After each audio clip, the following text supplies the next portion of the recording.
Hello, what's up guys? In this video I'll show you how to transfer Chrome download to IDM.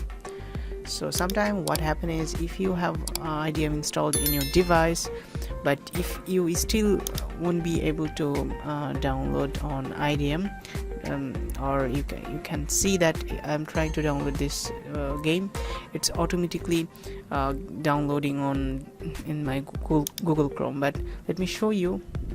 You can see if I go to my extensions, you can see my IDM is already installed, right? Everything is good to go, but it's still downloading on Google Chrome. So what you can do about this is you need to go to downloads option.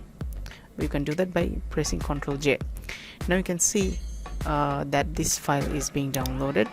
Now put your mouse cursor on the file link and click on the right mouse key, and here you can see transfer download to IDM. So you need to click on that, and here you can see it's already, I have downloaded this file, so it's showing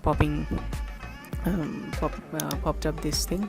So you just simply need to click OK, and here you can see that my the file is, you can see that transferred to IDM, and it's way more faster than before. The downloading speed if you noticed. Okay, so in this way you'll be able to transfer your Chrome download to IDM. So I hope you guys understand this video. If you have any kind of question regarding this video, feel free to ask in the comment section below. I will see you in the next video. Until then, stay tuned with 5-minute solution.